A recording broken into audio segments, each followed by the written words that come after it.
There, I put together a very short video clip just to help you to understand a little bit more about the benefit of this particular training program. 5 factors as to why people find therapy helpful and why therapy-based guided self-training might be something for you to consider. One of the reasons why my clients come to therapy is because they're actually normalized into seeking support from a professional, emotional and mental health difficulties. So number one factor why a lot of people come to therapy is because it's normal for them. Going to a therapist is as common as seeing a GP or a personal trainer. Some of my clients come to therapy because they want neutral, non-biased support and guidance around maybe a particular discussion or a challenge that they might be going through. So often people recognize that family and friends are quite biased. I'd like to speak to somebody who's not part of my world and actually can help me to take a step back and rethink the situation and my behavior. People tend to prefer a therapist or a psychologist who they have obviously built trust and rapport with in order to navigate some of these challenging times in their lives. These clients might be sort of used to dipping in and out of therapy. They'll come back every 6 months or maybe every year because there's a new problem that they want to talk about.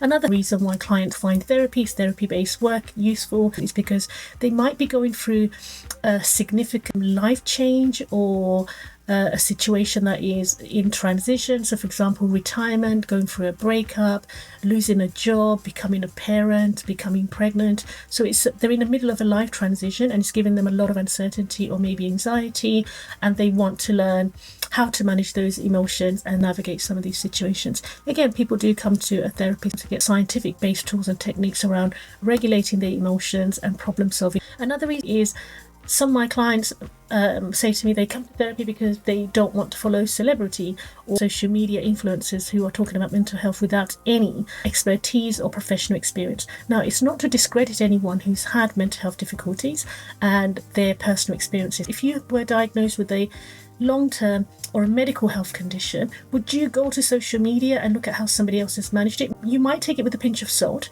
and recognize that actually, although this person is talking about symptoms that I'm experiencing, I still need to speak to professionals to find out, given my medical condition, is this the best option for me? A professional such as a therapist or a psychologist would often be trained, regulated and have clinical experience. What does that mean? Is of working with clients who have a mental health condition, could be anxiety, OCD, body dysmorphic disorder, trauma. So they're not just bringing one person's viewpoint, they're bringing a lot of science and experience. Research has shown that this could be managed better by doing particular types of cognitive work or behavioural work. If somebody's a celebrity or a social influencer talking about mental health, they've probably picked up on a couple of things that resonate with them, but they're not really qualified to guide you on your mental health or emotional health difficulties. So that's another reason why people come to therapy. The final reason why you might want to consider this training is because a lot of people do come to therapy to become emotionally more intelligent. We call it mental health, but it's actually your emotional health. When you're getting angry, when you're feeling sad, when you're feeling joy, when you're feeling anxious, these are all emotions. So we look into your psychology, we look into what are your thoughts when you're feeling angry that leads to a particular behavior. So the training and the therapy that I do helps people to understand each of these segments so that you can see maybe there is something about the way you're thinking that actually needs to be changed because it's keeping you in that resentment loop with your partner or a family member. You're able to self-monitor some of the ways you behave. Your behaviors have actually become quite maladaptive or unhealthy. So the way you're showing up at work, reacting to your partner or a family member is actually keeping you trapped in that cycle of anxiety, fear, anger or resentment. Being aware of your triggers, how you react, how you respond, means you're emotionally more aware.